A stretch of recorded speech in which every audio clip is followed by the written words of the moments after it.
ദേശീയപാത വികസനത്തിനായി വീണ്ടും ഭൂമി ഏറ്റെടുക്കൽ വിജ്ഞാപനമിറങ്ങി. മലപ്പുറം ജില്ലയിലെ തിരൂരങ്ങാടി താലൂക്കിൽ നിന്ന് ഭൂമി ഏറ്റെടുക്കാനുള്ള വിജ്ഞാപനമാണ് കഴിഞ്ഞ ദിവസം ഇറങ്ങിയത്.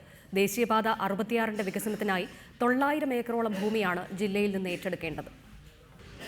45 മീറ്ററിൽ ദേശീയപാത വികസിപ്പിക്കുമെന്ന പ്രഖ്യാപനത്തിനു പിന്നാലെ വിജ്ഞാപനമിറങ്ങിയതോടെ ഇടവേളയ്ക്ക് ശേഷം കുടിയൊഴിപ്പിക്കൽ ഭീതിയിലാണ് മലപ്പുറം ജില്ല.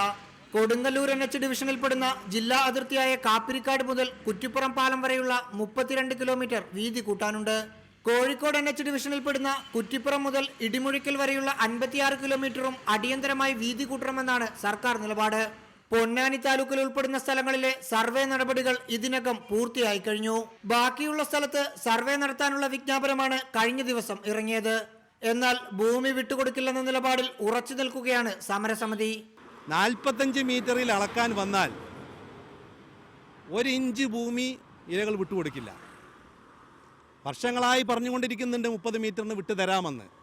ആ ഭൂമി വിട്ടുതരാൻ ഇരകൾ ഇപ്പോഴും തയ്യാറാണ്. സംസ്ഥാനത്ത് ഭൂമി ഏറ്റെടുക്കുന്നതിനായി 3000 കോടി രൂപയാണ് കേന്ദ്രം നീക്കിവച്ചിരിക്കുന്നത്. ഇതനുസരിച്ചാണെങ്കിൽ സെന്റിന് 30,000 രൂപ പോലും ലഭിക്കില്ലെന്ന ആശങ്കയിലാണ് ഭൂമി നഷ്ടപ്പെടുന്നവർ. റഹീസ് റഷീദ്, റിപ്പോർട്ടർ, മലപ്പുറം.